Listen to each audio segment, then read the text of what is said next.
Let's do this. The Cult of Hockey podcast by the faithful and for the faithful. I'm David Staples of the Edmonton Journal, and I'm here tonight with Bruce McCurdy. Hey, Bruce. Hey, David. How are you doing tonight? Good. How are you doing? I'm doing well. That was an exciting game, I thought. It was an exciting game. Enjoyed that. Tremendous pace. Always nice to see the Oilers beat the Dallas Stars and beat them handily. The score was 5-2 for the Oilers. In terms of grade A shots, which we track here at the Cult of Hockey, it was 18-11 for the Oilers. A grade A shot is a shot with a plus 20% chance of going in. Generally speaking, a harder, dangerous shot from the slot that hits the net. In terms of the even more, I find, interesting 5-alarm shots, which have a 33% chance, 33% plus chance of going in. It was 10-7 for the Oilers. So a little closer there. Dallas did have some good chances, but Edmonton had more. And heck of a game. And because it was a heck of a game, Bruce, for our two good things, two bad things, and two numbers podcast, we'll go with two good things each. What's your first good thing? Okay, I'm just going to add one number to yours, and that's high danger chances, according to Natural Stat Trick, in all situations, 19-6 for Edmonton. Ooh. So they really had the Oilers just getting the shots from the good spots on the ice. Dallas had some dangerous angled shots, and I don't think they rate those. Yeah, they don't count them if they're outside the home plate area, whereas if it's a, if there's a cross ice pass. It's Joe Pavelski blasting a one-timer from just outside the first baseline or whatever of home plate. Yeah. It still can be a one-time grade A shot for sure. It can even be a 5-alarm from there. I wonder why they don't track it. I guess in their code, they don't yet have a code for a pass that goes either low-high, from the low to the high slot, or from across the seam, cross seam. They don't yet have that. Their computer's not yet able to do that. Once they do, you could probably passes of a certain length that are diagonal across the seam might be started to count a little differently. Yeah, they just count the type of shot and where it was taken from. So they do rank like a slap shot above a backhand shot because, and a one-timer is more likely to be a slap shot, for instance. But the shot location is the key. And often we find that the movement of the play, of the goalies, of the traffic in front has a lot to say about whether it really was a dangerous chance or not. And some of the ones they count as high danger chances are relatively routine for the goalie. So they just dribble on that. Now, of course, our method is subjective, and it's you and I doing our best to based on criteria and years of experience now mixed in with that and being transparent about it. We try to report what we see. So, no system's perfect. All right. Start it off, Bruce. What's your good thing? Oh, right. My good thing is me. For my reverse curse that I put on the Oilers wingers, who are my real good thing in this thing, I wrote a post this morning saying that the Oilers wingers have been very unproductive for scoring goals this last while. And many of them had streaks stretching back to the beginning of April or further still. Without putting any pucks in the net. The last winger not named Warren Fogle, the last top six winger to score for the Oilers was Jesse Puljujärvi in Anaheim like 2 weeks ago. And my underlying point was the team's playing pretty good, even though it's not quite firing on all cylinders, because we know these guys are capable of putting more in the net. And I was thinking, it's high time we broke out of this slump. And if I say something, maybe they'll... That's the way the cookie will crumble. And sure enough, Evander Kane powered one home at the 3:12 mark of the first period. His first 5-on-5 goal since March 19th, a month ago. Kane scored a few in other situations, shorthanded, empty net, Oilers net empty, power play. But anyway, he's had a long drought of 5-on-5. He ended that very quickly in tonight's game with a great finish of a great setup from McDavid on a flying rush. 3 minutes later, Derrick Ryan ended a 20-game drought by pounding home a rebound on the end of a tremendous effort by the Oilers. And then After Dallas came back, took over the game for a little while, I thought, and tied at 2-2. Zach Hyman, who had a terrific game tonight, broke the tie by deflecting a Draisaitl shot on goal and then recovering his own rebound and making the deposit to put Oilers ahead. That was his first goal since April the 1st. And then Puljujärvi, he finally got a bounce. Man, he hasn't had much luck around the net. So, but here was a play where he was doing what he does a lot of, which is get in the shooting lane and, get in the line of fire to screen the other team's goalie. And this was one that hit him on the leg, an outside shot by Evan Bouchard, and hit him on the leg and caromed off the inside of the goalpost and into the net. So not exactly a high skill goal by Yessa, just a grinder's hard work goal, but a well-deserved goal. So four wingers scored the four goals that actually beat Scott Wedgwood in the Dallas net tonight. And honestly, David, I thought all the wingers played good. I thought Yamamoto was terrific in this game, even as he hardly had any shots. I'm not sure, did he have? He had 2 shots, but he was on the ice for 8 grade A or high danger chances for the Oilers and none for Dallas, and he was just all over the puck. And Zach Kassian had, 1 or 2 Zach Kassian moments, but he also had a few good Zach Kassian moments in the good end, which I'll get into in more detail on my other good thing.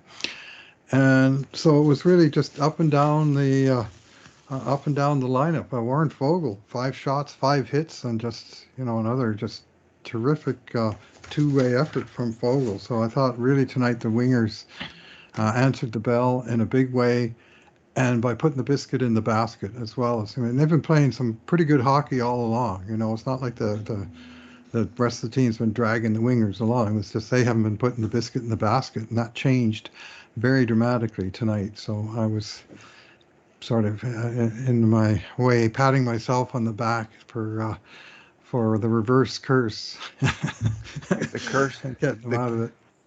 The curse of the Bruce Bino. It only lasted. It didn't even last a day. It's like a mini 5 minutes, curse. David. That was like not really a curse. It was more of a minor epithet.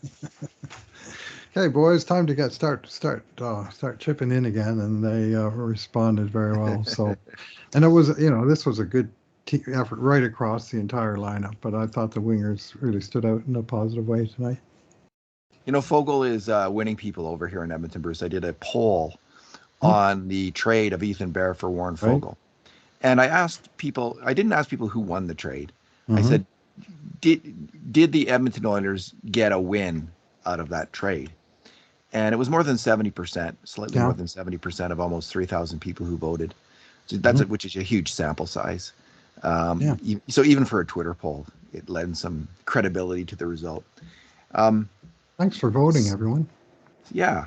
And for participating, it makes it makes it all interesting for us and gives us a sense of where Oiler fans are. And it was interesting. I wasn't expecting it to be that high because of Ethan Bear's popularity and the fact that he was a pretty good player here. Now, yes, this doesn't. I miss Ethan Bear. Fogle's been really good lately. This doesn't mean Ethan Bear, and I can't rate Ethan Bear in Carolina. He's playing like third pairing minutes now, and he's hasn't played every game. But I haven't seen him play, so I can't say. But it could be that both teams and both players got a win. Bear seemed happy to be on the move in the end, and he, both teams maybe they were trading for a need at the time. Carolina needed a right D, and the Oilers certainly needed a big, physical, fast, skilled forward, for their bottom line. And I think that's what people are recognizing. Now we're also taking the poll just during Foegele's hottest run of the season, and if we had done the same poll a month ago, probably would have been much less response in favor of the Oilers getting a win. But he is playing well. And frankly, I believe he's played well pretty much the whole year. He's been a solid two-way player. He's been consistently getting grade A shots on net. And he's consistently played fairly smart defensive hockey. He's a hard worker in his own zone, and he doesn't make a ton of mistakes compared to the other Oilers wingers that lead to grade A shots against. So he's a good player. I like him. Bruce, my good thing, I'm going to go back to one of the goals that was scored. And we've all heard of the Michigan now. This is the Trevor Zigras goal where you pick Uh-huh. it up on your stick and tuck it in the net. And you go to any stick and puck in the city now, Bruce, with kids there, and they're all trying to do that goal. They're all trying to make that move, the Michigan. But the bread and butter of the NHL is actually a goal call, which I call the Californian, and it's the outside shot that's not threatening, which takes a crazy tip in front of the net and goes in. And I call it the Californian because for years the Oilers were haunted when they went to California, Los Angeles, Anaheim, and San Jose, having this kind of goal scored against them constantly. It was just every game. It was killing them.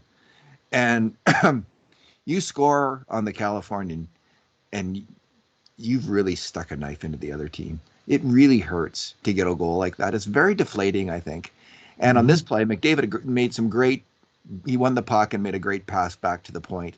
Bouchard did his job, as he often does, putting the puck towards the net, getting it through the screen, Yep. no dead shin pads when Evan Bouchard's on the ice. I mean, there's maybe some dead legs. If he does Yeah. manage, if he hits you in the leg, that would hurt. Mouse cutter, Yamamoto. Yeah. So he did his job. And then Jesse Puljujärvi. Now, someone just described that goal as not a high skill goal. I think that was a goal worthy of Cristiano Ronaldo, Bruce. The way he flew through the air and deflected the puck in with his skate. That was quite a play. Now, of course, it was inadvertent. But like you say, good things happen when you're screening the goalie. Mm-hmm. And he was bound to get a goal. I was just thinking that just earlier in the game, like he's just bound to score because he's always in front of the net. Like people who think he's not physical, just watch the pounding Jesse Puljujärvi takes in front of the net, game in, game out, and how much physical suffering that must be after every game. Taking 3 or 4 cross checks or whatever it is. That's Craig Simpson about that. Like, I mean, he is battling hard in front of the net in a highly physical way every single game, and I think it's a bad rap to suggest he is not a physical hockey player. Well, it depends on what you're looking for, Dave. If you're looking for big booming hits, what Yossi checks first and foremost is the puck. He's all over the puck. And he's, I think you were the one that called him like a one-person radar jamming unit. Where, oh, what's me? That's a good one, though. Whoever did that. Yeah, kudos. okay. Yeah, okay. Well, you may have amplified it then. Yeah. And I got it from you. Anyway, it was, it's a good description of what he does. He just gets in the area of the puck and he's all over the puck and he makes it very hard for the other guys to move it.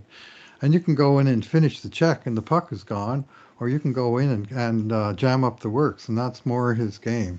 Remember, there's different ways to play, and there's heavy hitting is not the big answer to everything. That said, tonight Yessa had 4 shots, 3 hits, a block shot.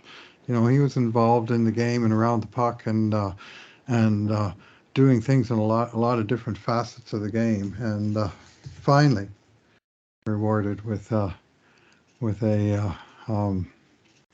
one that found the back of the net and wasn't called back by video review or any of that stuff. It actually counted as a goal. So yeah, he's an interesting player. Like there's legs, arms going everywhere. He's like an octopus out there. And in fact, I think in Finnish the word octopus is Puljujärvi. Mm-hmm. I just made that up. But all right, your second good thing, Bruce. Yeah, I'm going to go to the second Oilers goal scored also early in the first period by Derrick Ryan. And what I liked about this was the entire sequence that occurred, and especially the strong physical forecheck. Oh, here you are. You're back. Sorry, you froze there for a second. Okay, I'm going to the second goal. Derrick Ryan at 6:17 of the first, and it was a play where the Oilers dumped the puck in, but first Zach Kassian went strong to the end boards with a very strong forecheck, and he jammed up the works. And right after him, in came Derrick Ryan with a strong forecheck of his own that basically disrupted Dallas from getting out of their own zone. And because both forwards really sold out and gave it on the forecheck, Edmonton was able to establish possession. And so it was the forechecks that I really liked about this goal. And then they moved the puck around, and Ryan McLeod took a shot that hit something in front of a Dallas guy and just popped up in the air and up and over the netminder Scott Wedgwood and hit the crossbar, and it bounced out to the side, and it looked like they missed the chance, but Derrick Ryan was hovering there, and he just hammered it into the net. As soon as he saw the little opening, it was off his stick and in the net. And so that was the wingers doing the hard grinding and then being the opportunists and jumping on the chance and putting it home. So again, more wingers, but strange combination. Cassian and Ryan, two right shots that normally play right wing together, but they were out there with Ryan McLeod, and they had a dominant shift, and they were rewarded for it. Derrick Ryan, I thought had his best game, maybe of the year. Like he was just very. Since he's moved to the wing, Bruce, Yeah, he's actually good. been really strong. Like he like not just good, like strong. Like he's really made a lot of great plays. He's found a home, kind of a second life as a winger. Center's a hard position, and it was getting the best of him. But yeah, he's coming on.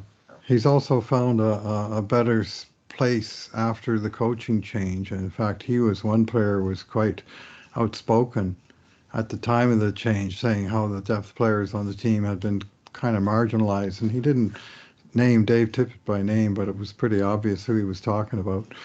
And he's been quite positive in the way that the new coaching staff have spread the workload around a little bit more, and maybe even just done a little better job of explaining exactly where the player fits in the rotation with the 11 forwards, and just they seem to get these guys all over the boards on a regular basis. It seems not very often that somebody's just turned into stone on the bench because he's an extra. They use all the guys, and it's and And depth Bruce, guys like Ryan are responding. they've completely gone away from that thing I didn't love. McDavid and Draisaitl together. I would have loved it if it was super successful. If they scored Hmm. at a 66, 70% Right. goals for percentage. They didn't. Hmm. And you were for years, McClellan, then Tippett was tying up their two best players. It worked some of the time. I'm not saying it never worked. Clearly the year with Maroon, it really worked well. And for half a year with Cassian, it was kind of okay. But it didn't really work, and it screwed the rest of the team, I think. And partly it's working now because they have better wingers. I mean, having Evander Kane and Zach Hyman obviously makes a Hmm. huge difference. Having Jesse Puljujärvi and Kailer Yamamoto coming into their own obviously makes a difference. So I get some of the thinking behind it. Right. It was never a very good idea, I don't think. But anyway, that's Well, I where we're would at. posit that uh, Woodcroft has gone the extra mile and untied Nugent Hopkins out of the top six, because before it was either uh, McDavid and Draisaitl on the first line and Nuge on the second, or it was McDavid and Nuge on the first line and Draisaitl on the second, or maybe McDavid on the first and Nuge and Draisaitl on the second. But the bottom six, uh, especially the 3C position, was often found wanting. Well, now Nugent Hopkins is in there, and the three of them are running their own lines. What it almost seemed to me tonight, David, at times was that Nuge was um, the center for all of the wingers and the bottom five. That they would sometimes he would go up with with two guys, and then McDavid and Draisaitl would take a shift, and then Nuge would be back out there with the other two guys, and that's how one way they were getting a five-man rotation. And anyway, it's Nuge is. I thought he had a strong game tonight. I thought he really battled for the puck, and uh, it was fun seeing both him and McDavid pull off the old Wayne Gretzky face-off play, pass it to yourself, shoot it right into the boards, and chase it and get it before anybody else even knows what you're planning to do with it. But anyway, they were winning some battles by being crafty and just by being strong on the puck, and that includes Nuge. Indeed, indeed. I think one of the keys, to me, there's a number of keys for the playoffs, but one of them, like in my mind, is they have these three elite attacking offensive centers on the power play. They're all just brilliant. McDavid, Draisaitl, and Nugent Hopkins. But really, and I expect they're going to score in the playoffs. But for me, the key for the Oilers winning in the playoffs is how they do in the defensive slot. and I know I talk about this a lot. It's kind of Mm-hmm. probably comes across as a bit of an obsession. Maybe it just comes from our review of the video Yeah. of all the grade A shots. We just see how many come from the slot. They all come from the slot, and who's either that the center has got to help out, or one of the forwards who's F1, who's ever F1. It's usually the center. I've not had been a fan of Nugent Hopkins in the past necessarily as a center, because I often felt he got overpowered in that area. I think he's done better in this latest incarnation. I think he's more determined and more aware. I'm certainly seeing that from McDavid, and Yep. I have no doubt that Draisaitl can do it. I don't think he always does, but I think in the playoffs he will. So I'm starting to get. That's one of the reasons I'm more bullish on the team, is the fact that I think Nugent Hopkins can handle that very difficult role of covering off the defensive slot. I'm liking Draisaitl's defensive game lately quite a lot. I think he's stepping up, I agree. stepping back on the back check, Yes. like he's aware, and when the puck's going the other way, he's skating hard. He does make the odd mistake. He made one tonight where he had looked like he had control inside his own line, and he tried to go back to CC, and it kind of Yeah, went sideways, and Dallas turned play. it into a good shot. But that was one small thing out of what was generally a solid game from, well, Yeah. the team, really.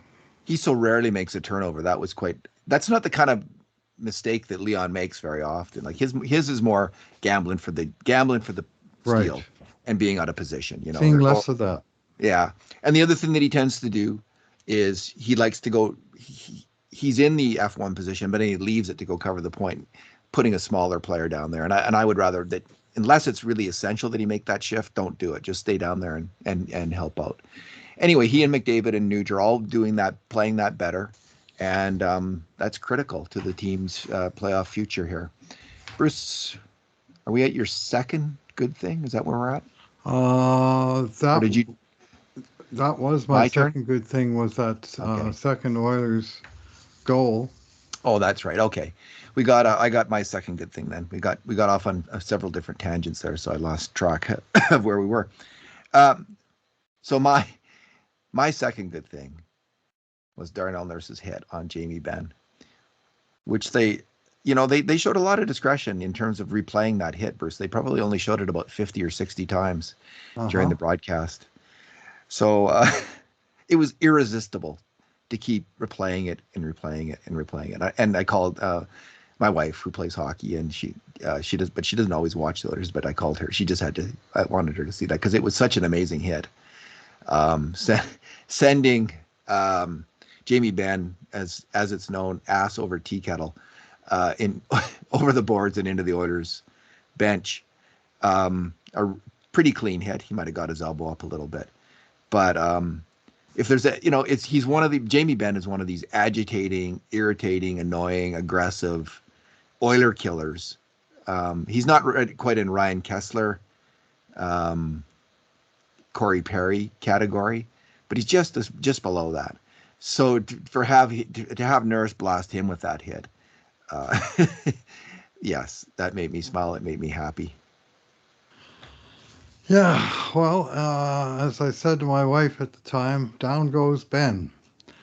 And that's a joke you'll either get or you won't get, but I'm not going to explain it any further. But up and over and down went Jamie Benn, and Nurse finished the check, and Ben's been one of these guys. He's kind of, what is he, the Ryan Getzlaff of Dallas? Like he's a power forward with attitude and skill, and he can beat you in a lot of ways, and he can piss you off in even more ways than that. He's one of those kind of guys. So seeing him get coming out at second best on a big physical encounter with a big physical player is it's all right. I don't mind that one at all. I just Googled "down goes Ben." Oh, don't. But okay, I won't. I can't find it. Some people on Twitter sphere will definitely get it, but okay. I'll just leave it there. All right. All right. Just leave it there. Okay, your bad thing, Bruce. Yeah. I don't have much in the way of bad things, but I guess one thing that kind of agitated me a little bit in this game, and the stats don't even say it was that bad, but it seemed like every time there was a face-off in Oilers zone, Dallas would win the face-off, and they'd be whizzing some screenshot through traffic on net within about 3 seconds after the draw, and it happened a lot. That lost draw, 2 or 3 passes, bam, somebody's blasting a one-timer into traffic, and just not enough face-offs that were sawed off. Just it's not even that you have to win them all, but you got to give your wingers time to get out to the points, and if you're losing them clean, and so that was just sort of one thing that was getting my goat after a while, right up to the last minute with the goalie out when Ben was winning face-off after face-off against both Ryan and Draisaitl at that particular little stretch. But it was that's a pretty minor complaint. I'd rather do a third good thing than bad things out of this game. There's lots of good things happening with the Edmonton Oilers. That is a fair comment. A third good thing would be in order, Bruce. In that game, because it was a dominating performance against a good Dallas team. Okay, so my bad thing. Let's find out which goal it was. The goal against it was. The Oilers had a 2-0 lead, and it's in the first period. And Dallas has the puck deep in their own end, and Kane's forechecking, and he gets a pass up the middle, and Zach Kassian goes to pick it off, right, and he just totally flubbed it, just missed the puck, and it goes flying through him. They go down. Was it a 2-on-1? It was a 3-on-2, really. Yeah, it was a decent speed. rush with speed. Yeah, they're charging in there with speed, and they get a good shot. And Kulak's in a tough spot, Brett Kulak, because he's got to come all the way over on this 3-on-2. That's right, it was a 3-on-2. He's got to come all the way over to go to the shooter who's in the middle of the ice all of a sudden from covering, because they're trying to cover off everybody. And then he gets his stick on the puck, and it goes high and breaks Mike Smith's shutout streak on that play. So I guess if you're going to try to make that pick off, that you're going to gamble for offense, well, win the gamble. Don't lose the gamble, because sometimes when you lose the gamble, there's a goal against.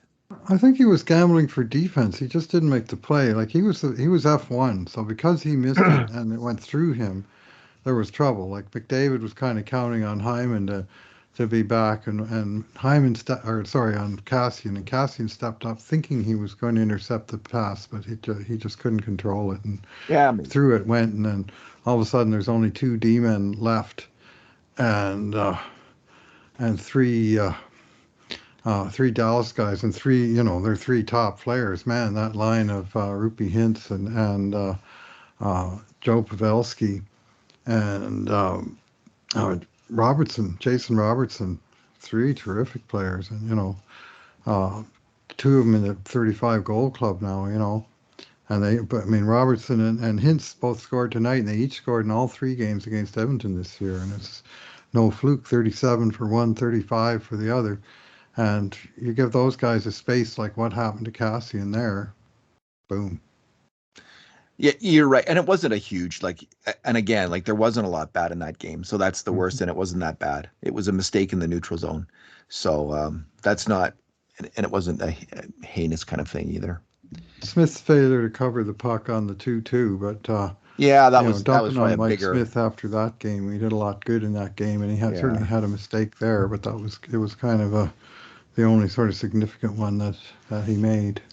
Mike Smith's save percentage is now .913, which for goalies who have played more than 20 games this year in the NHL, he's ranked 17th overall, Bruce. So quite a miraculous comeback. Just an aside on Mike Smith, I did a quick post. I was spurred on by Oilers fan and friend of the Celtic Hockey, Murdoch Davis. He was wondering how often 40-year-old goalies had success in the playoffs. So I just Quant Hockey makes it really easy to search that kind of thing. That's a really good site. It is. There's a number of 40-year-old goalies who have taken their teams to the Stanley Cup Finals. You go way back in the 1930s. There's George Hainsworth, but for modern times, there's Johnny Bauer, who did it. He won 3 Stanley Cups, 38 when he was 38, 39, and 42. And Sawchuk and Plant were both in the Stanley Cup Finals. in 68 and then 69. They were 38 and 39 years old. Gump Worsley at 39. Glenn Hall and Plant, yeah. Yeah. Glenn Hall in 1970 and Plant in 1970. Gump Worsley in 1969 was the Stanley Cup winner at age 39 for the Montreal Canadiens. Dominic Hasek played 4 games for Detroit at age 42 in the 2008 Stanley Cup run, where the Detroit Red Wings won. And then Martin Brodeur was in the finals in 2012 at age 39. Stanley Cup finals. Actually, and Quant Hockey considers Smith in his 39-year-old season this year, same as Brodeur. Brodeur was so. And you know what I was thinking, Bruce, and maybe you can speak to this, because Brodeur was really good with the puck. And Jacques Plante was really good with the puck. And I like Johnny Bower was king of the poke check. Was he? You might have a memory of this, because I do, and he was all right. I mean, he was Jacques Plante was the best, but I think Johnny Bower was probably next. Like he had the guts of a burglar. Johnny Bower, you have to do that poke check, especially diving bare face first into a guy's skates to do it. Yeah, and he was quite adept, but I can't speak to George Hainsworth's puck handling. Are you his sure? Puck stopping, on the other hand, I can. He was outstanding. He had he broke into the NHL at 31, and he had a great career that he had the record for shutouts that Sawchuk broke. Well, didn't they hold their goalie sticks like this, Bruce, still? Yeah, like a regular hockey stick. Yeah, for a while in the 20s there, I think, Anyway, the puck, I mean, Brodeur was a fantastic puck handler his whole career, best I've ever seen, and I would say by some margin, because he just didn't make, other than one very high-profile, embarrassing, what do they call it, blooper reel goal in the Stanley Cup Finals against Anaheim, where he dropped his stick and the puck hit his stick and bounced through his legs and into the net. And honestly, he made so few mistakes. His judgment was impeccable. His passing was impeccable. He was Mike Smith on Mike Smith's best night every night. Like that was Marty Brodeur. Like and not so much sort of the real flamboyant, high risk, long bomb plays, but just good plays over and over and over again. He'd start to break out for the Devils. Yeah. So it was an interesting thing with these older goalies. There seemed to be a bit of a trend there, and I wonder if that's one of the things that enables them to survive in the game longer. Is they're I think it's like a physical skill, obviously, like passing the puck, and it helps in strategy, like you get the puck out of your end. But it also might speak to a kind of a strategic mind and a way of looking at the game. Just a super smart hockey player is what I'm trying to say. And these guys might have that in common. And so you'd have to look at it. I don't like some of the other older goalies who have had success in the playoffs. And I can't quite remember whether they could handle the puck well or not. But Tony Esposito, I think, was a fairly good puck handler. Jerry Cheevers. Ed Belfour. Ed Belfour was outstanding. Yeah, and Gump Worsley's the other one. And so I have no memory of Worsley. I do think, and I'm not sure about Cheevers and Esposito, if I'm honest. I can't remember. I think Esposito was pretty good with the puck, but I'm not sure. Anyway, that was an interesting research project. Bruce, your number. Yeah, I'm going to go with 7-0. And that is the Edmonton Oilers record with young Ben Stelter in attendance. I don't think we've given Ben a shout out in this podcast yet, and it's long overdue. Man, what a story! And it's hard not to fall in love with this kid. They show a video of him, and he's always laughing and giggling for all of the the trauma and problems that he's going through physically and presumably, you think, emotionally and just health wise. He seems always so upbeat and enjoying his time in the sun, and maybe that his life is short, but he's sure getting the most out of it. And people in the community have responded big time.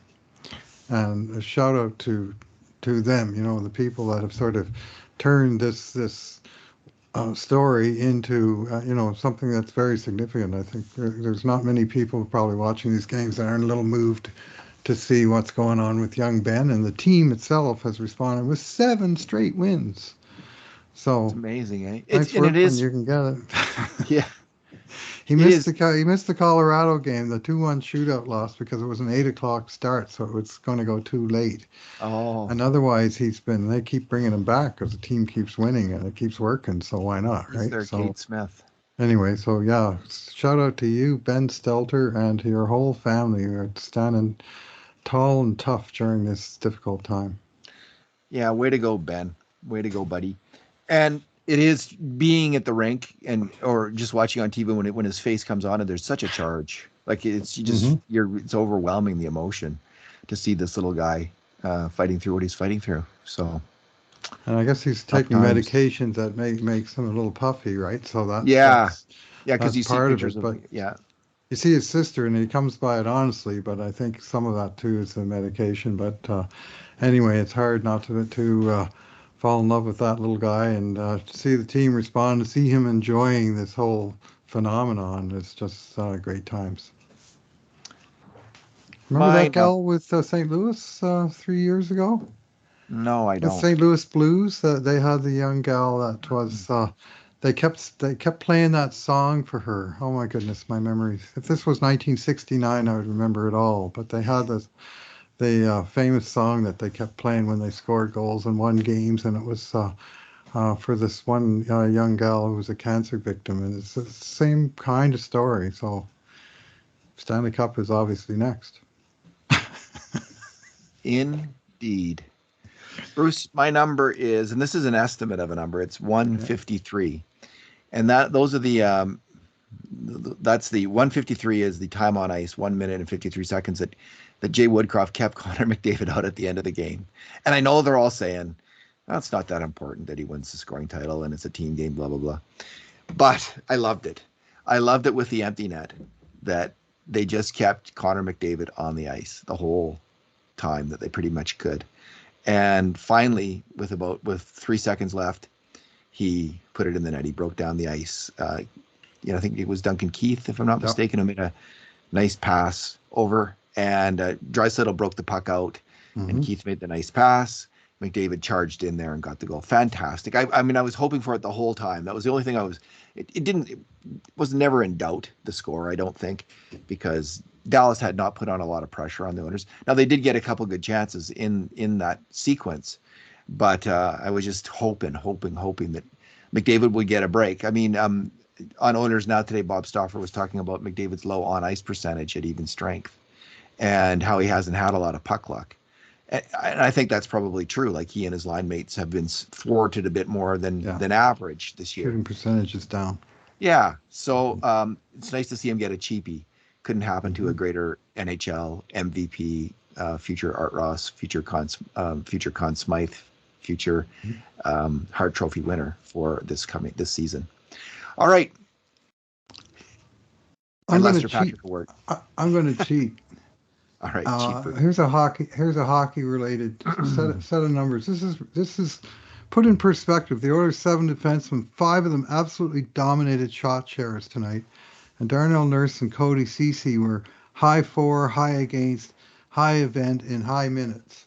So this is Rupee Hintz, Dallas's, let's call him best player, representative of their best line. His ice time at 5-on-5 tonight against Oilers defensemen, 12:55 against Nurse, 12:28 against Ceci, and then you have to go all the way down to Evan Bouchard at 1 minute and 10 seconds for the next one. Duncan Keith 107, Wow. Chris Russell 43 seconds, Brent Kulak 37 seconds, Tyson Barrie 12 seconds.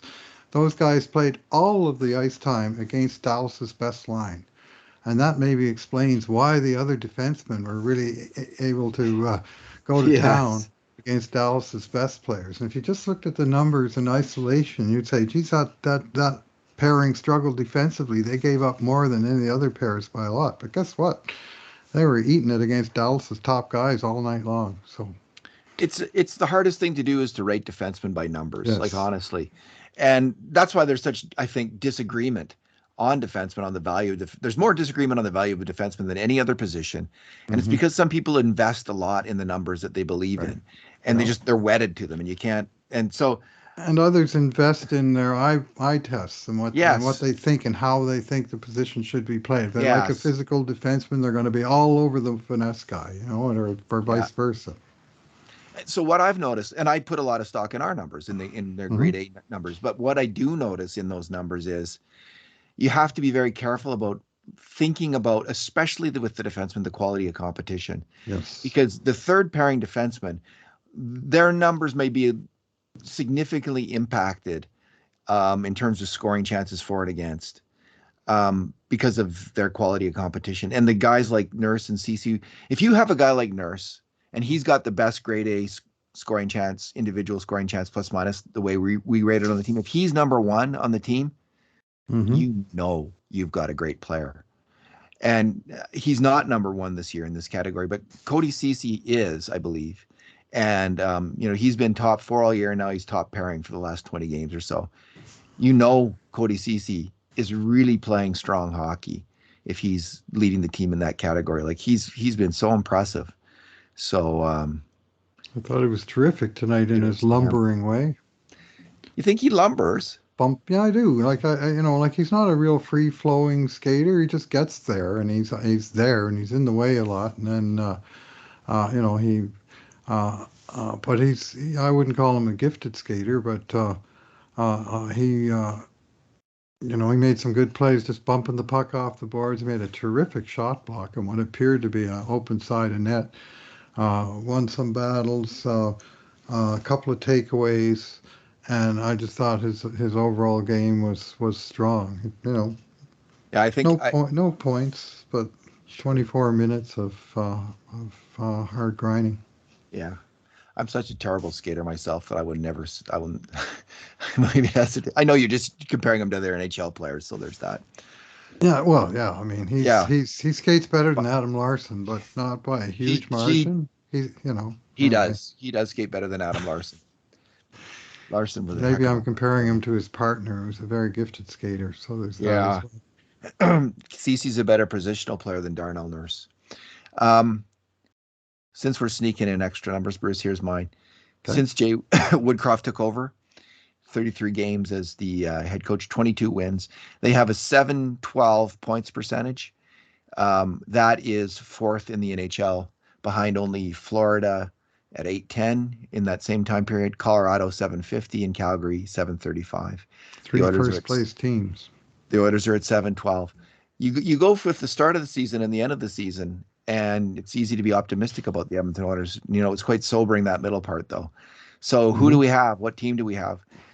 Well, going into the playoffs, Bruce, I'm getting increasingly bullish on this team. I'm getting increasingly confident that they're going to win a round and maybe win another round. Um, see what happens after that. But it's if Smith can keep playing like this, backed up by Koskinen, um, they have a chance. Well, they passed a good test tonight. I mean, this is a good Dallas team that's hard on the forecheck, and that's been at times Oilers' weakness with another team that really gets on them in the defensive zone. I mean, that's hard for any team. And after the Oilers had the early surge and the 2-0 lead in this game, and then Dallas chipped away and it was 2-1, and then they kind of got the cheesy one where Smith couldn't cover it up and it was 2-2, and they were still bottling Oilers up for a while. I'm thinking, geez, this is going the wrong way. And the Oilers found another gear and they just took the game back over. And the last 5 minutes of the second, and really for much of the third. I mean, we didn't have Dallas with many dangerous shots in the third at all, with Oilers nursing a 4-2 lead. So they Well, uh, they they yeah. showed they bounced back within the game to reassume command of that game. So that's a real positive. Since the down moment of that loss to the Wild, 5-1 loss to the Wild, they've just pulled, against three teams that are fighting to get in the playoffs, desperate teams, you'd think. Mhm. They've got three pretty convincing wins in a row. So good for the Edmonton Oilers. Well, they went into the 7 game span. There's one left against Colorado, against playoff contenders. And I mean, Vegas might be on the outside looking in, but they're clearly all big games for their opponents and all tough teams.